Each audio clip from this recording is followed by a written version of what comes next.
Hello, everybody, and welcome to vlog 19 of the Ready Persona 1 campaign. Woo. Wow, it's been a doozy, guys. We had our first character death. How about that, huh? Clinically dead, yeah. Arguably. Those poor brain cells. Well, Gabe's not dead. They said like it's more like he's just either doesn't exist or it's more like now like Your souls are one and he's in control. Or yeah. not he. Right. Odin is in control. Yeah. Excuse me. So technically Gabriel's soul is not gone. So basically Odin just has to bring the Gabe that's deep inside out or merge them. Because right now it's because I think his mom said the souls of everyone of the game world now that we know is the game world are all digital souls. They're Right. technically fake. They're technically fake. Yeah. Mhm. But what Gaiden, what well, not Gaiden, that's what Odin has to do is basically use the life energy to bring them to life, to make them actually real souls. Right. To make Pinocchio him. Yeah. I'm gonna be a real boy, basically. So I assume with Gabe, it's going to be the issue is he's going to use that energy to take the whatever soul's left and make it into him. And you got Yes. Captain Crunch, too. Yeah. You did. I wondered I'm- when he would show back up. I'm happy Captain Crunch is just like, I'm going to save everyone. Captain Crunch is like, aye, let's do it. Glad to hear him again, though. It was a fun character. Yeah. Solid dude, Not that nutmeg. cat crunch.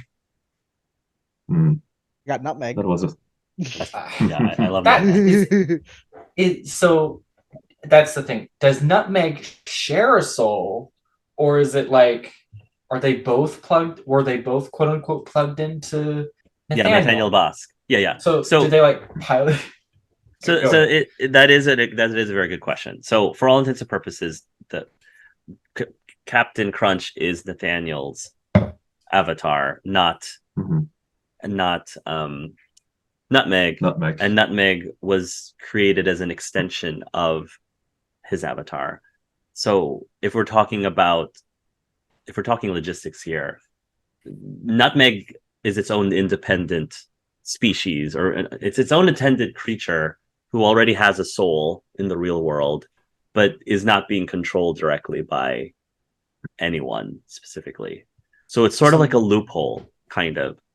You know, So could Nutmeg make their own character in our world? in That's the theory, possibly. In theory, Nah. yes. So That's how we solved it. We just keep creating characters that have like little pet companions and then use their souls to give our. We Have solved a it. headcanon. Nutmeg actually is the character from the chicken killing horse. There we go. What are we Vita gonna? said on that horse. That's a good way to. That's a good theory. What did you Good gonna say, Nutmeg. Sage? so when Cade created Chrono, Vita accesses the soul energy of the real world and creates Chrono. Correct. Yeah. So Chrono does have an actual soul Mhm. because these are real person, thanks to the tech and magic of the Vita game, basically. But Cade doesn't have a real soul. He just has like code. It's like an artificial. Cade is code. So again, when I back to the magnifying glass that Sam gave, I told Sam this magnifying glass shows like things as Mhm. they truly are. So when he looked at it, you all, there was a whole bunch of ones and zeros, and it was like a flash because Mhm. you were still sort of like in that halfway point, being awakened and not awakened. You're sort of ones and zeros because there is a digital part of you, but then there's also a real part of you. It's a little confusing, but yeah. A little bit. Just a little bit. I guess my question for all of you is, did any of you see coming the fact that you essentially are the Matrix if the Matrix won? Like you are the ones who overthrew and actually killed, well, not you, but your ancestors essentially had this war and killed off this dead universe in the first place. Okay. No, I did not. Okay. Joey guessed it a little bit before it happened. Not like that. Well, the conversation started, and you're like, you caught on to the the gist of what yeah. he was talking about, and you're like, The moment in Hart the quick started chat. talking about it, it immediately clicked like, oh, god damn it. The Like problem that, with huh? me is, yes, I did, but I can't claim that's what I knew it was going to happen, because my mind runs a mile a minute, and there's like, it's going through all different possibilities. That's just who I am. I think of a lot of things before they happen.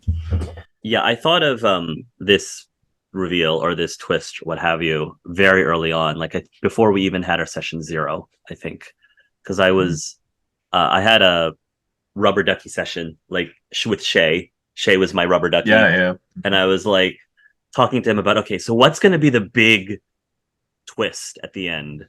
And this was one of those ideas that I kind of came up with him, and I ran it by him, and I'm like, do you think this is kind of interesting? Do you think it's kind of hokey? And Shay was like, I kind of like that. I kind of like the fact that, they were essentially the bad guys, kind of, not really, but like Our ancestors were the bad your guys. ancestors were the bad guys all along because they rebelled and killed all of humanity, and were like, heck yeah, we're free, let's take over. And then, you know, conveniently erased or deleted all historical knowledge of this other world until now. It's funny though, because we have been saying multiple times, like, are we the bad guys? I know. Oh, I know. And I definitely reacted to all of the times you said that. So I was curious just to see how your characters would react with that information. Like, do you feel at all responsibility for the what the sins of your ancestors, that we're saying? And like, Definitely. do you feel necessarily that you need to fix or atone somehow for the sins of your ancestors and make things right, whatever that means? Cade's answer to that is definitely no. He does not feel guilt for the past. And Chrono is like, no, I'm not. Chrono's definitely the heroic. He is a hero. So he would do the heroic thing 100%. But Cade's like, let's do it the best way we can. But if not, I'm living. Yeah. Ace doesn't feel guilty as well because the sins of his whole thing is, your parents don't define you, so grandparents and grandparents don't do that as well. But he always wanted to fix it from the start, and I think that his goal has been the same. He wanted to make sure that the beta characters had a world of their own, and right now it's just it's a little bit shifted, but it's the same end goal. So not that much has changed for him. Yeah, I will admit, full transparency, as soon as I did the lore drop with Dr. Kemper, that's the end of my campaign notes. So I'm winging everything because I basically revealed everything I wanted to reveal to you for this campaign. And so I was curious where it went from there. Were you going to attack him? Were you going to attack Dr. Kemper then? Were you going to like tempting come up with another solution? We're almost done. Yeah. I'm kind of just relying on you all to steer this story wherever you want, because I don't know like what you're trying to do, and like all these ideas about the soul energy, like totally didn't come from me. That's just me like following your lead and where the narration is coming. So I'm just along for the ride at this point and ending it the way that you all think this should end. How you feel about our plan, Hark? I'm sorry? How you feel about our plan? It's interesting. I like the idea.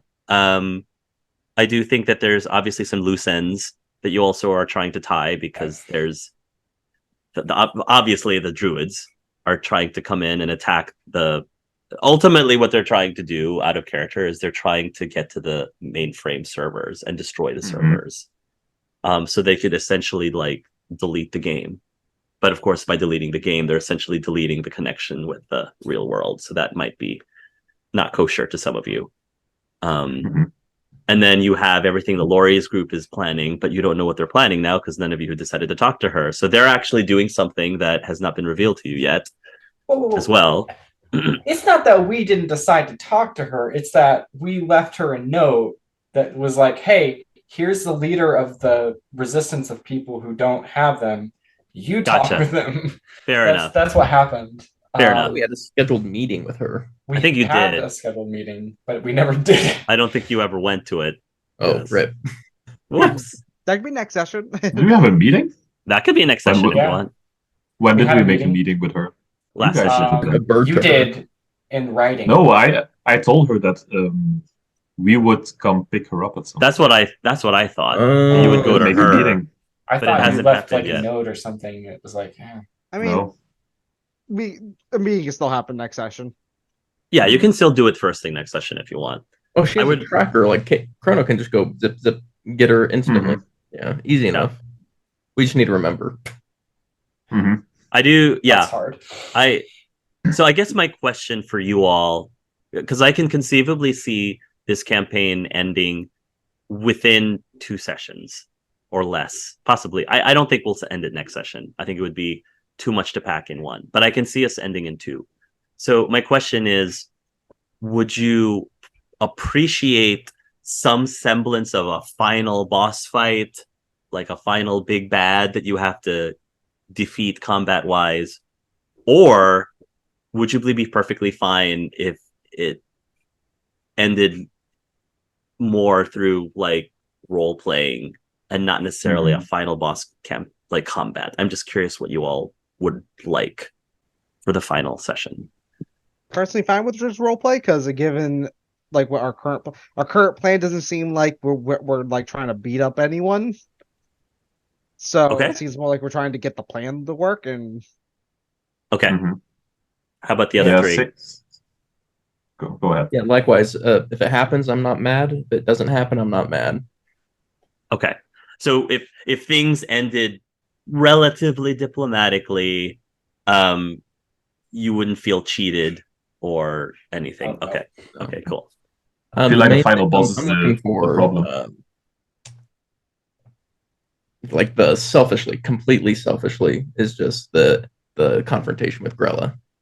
It's something I feel like, ooh, Oh, I need that yeah. to happen. Yeah. We can definitely do that. I think there can definitely be a specific clash with the True. druids. And if you Or like want, each of us have our own little boss fight, or we face the That's sins of our true. past or something. That's true. We that could be a thing as well. Yeah. Odin beats up Sah's brigade.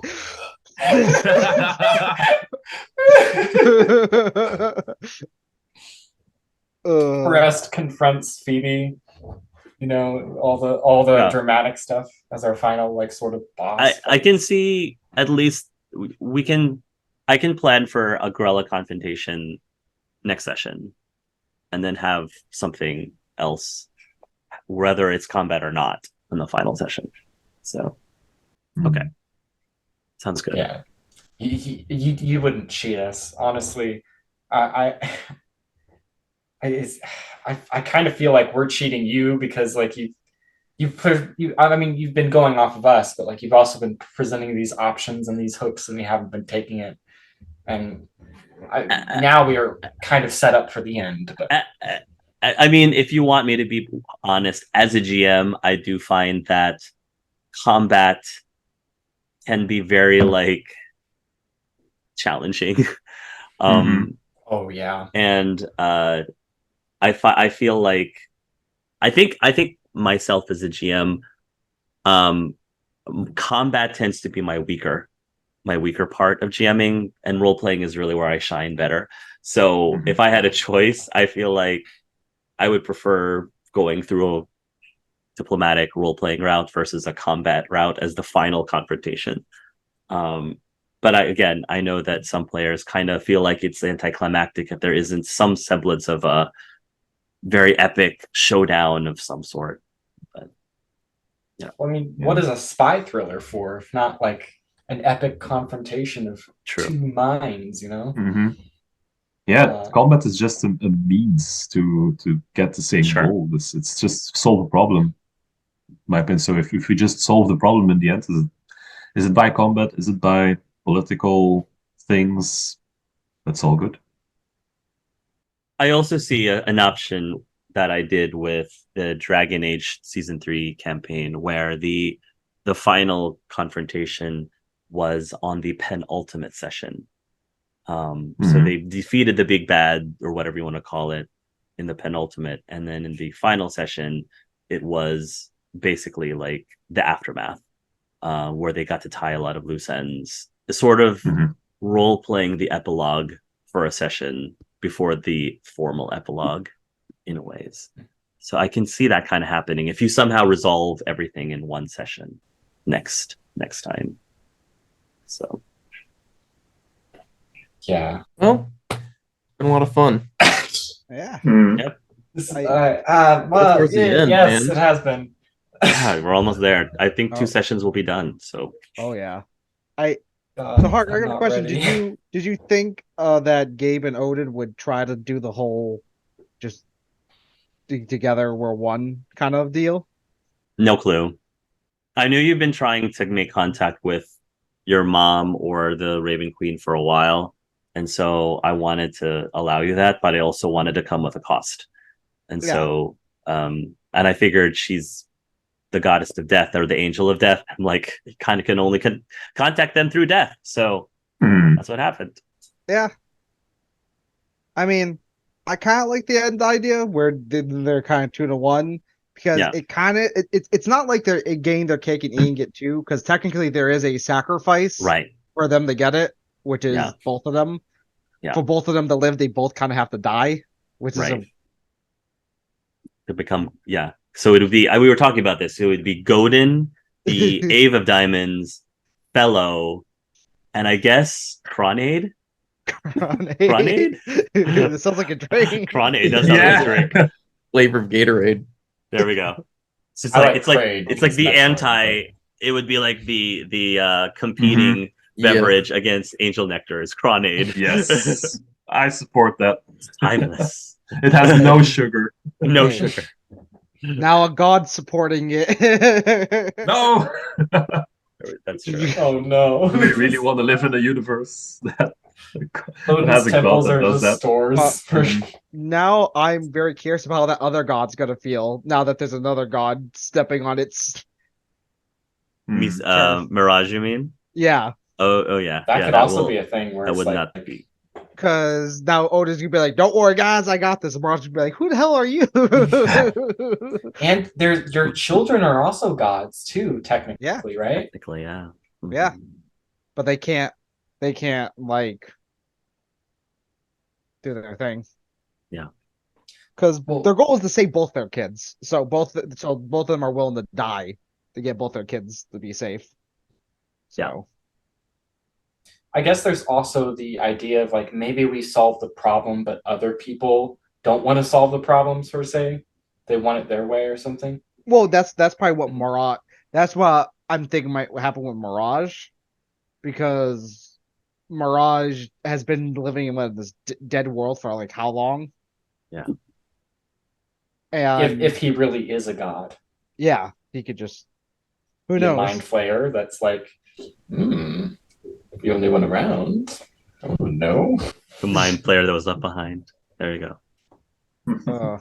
I just can't wait for next week. Not next week, the week after. I'm Next dreading session. it, but I'm wanting it so badly. Like I said, this is I'm not ready for this to end. it's gonna be the death of Odin next week too, boy. You guys are great. Cool.